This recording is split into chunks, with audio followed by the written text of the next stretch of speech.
final news bit, and the one that sort of is the talk of the community right now, is of course the Crush 40 World Tour.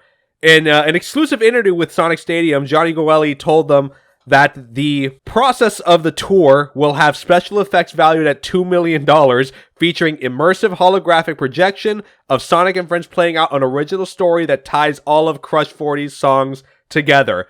And it is going to be very community driven. Johnny has hired a lot of fan artists to come together to make these animations and create the projections as well. Now, in a video that Johnny put out just today, 2 hours ago at the time of this recording, the concert is called the Speed of Sound Tour, confirming a global tour and other holographic projections. And the description itself, of course, reads that this is a fan event not associated with Sega. So, all right, this begs the question, where is the money coming from? Because it's not coming from Sega. Where is the money coming from?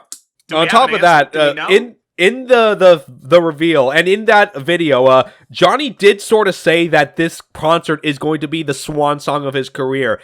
He's basically just said after this concert he's retiring. So I'm sure that he wants to go out with a bang. But again, that does beg the question, where is this money coming from? Because if Sega's not funding it, who is? That's sort of the real problem with this concert. And look, I'm all for Johnny doing his own thing and making a concert.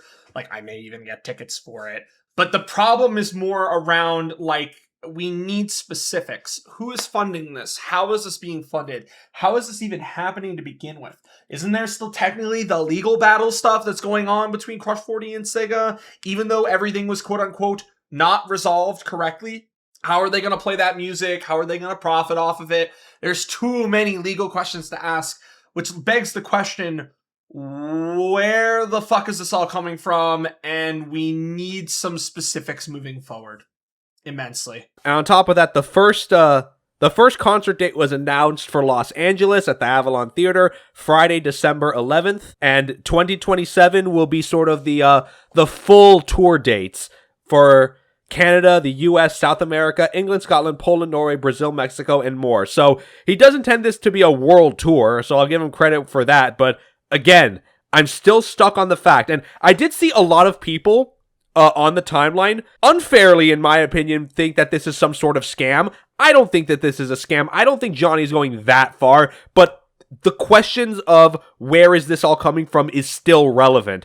Because if Sega's not funding it, who is? We're going to be repeating that for the long term. Yeah, and that's really where a lot of the big issues come into this whole, like, ordeal. If we can't figure out who's funding this, then there's a lot of question marks at play.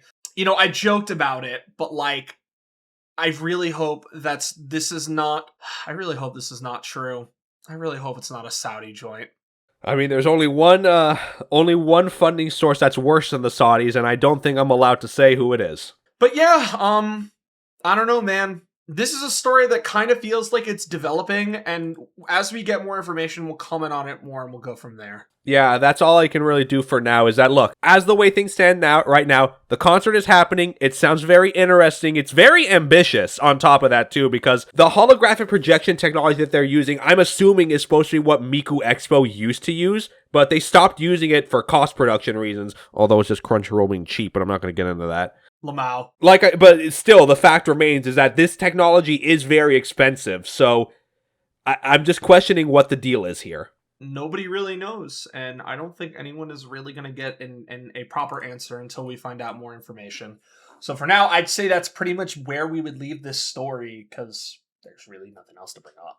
We'll keep an eye on things for you guys moving forward, and we'll update things as they come.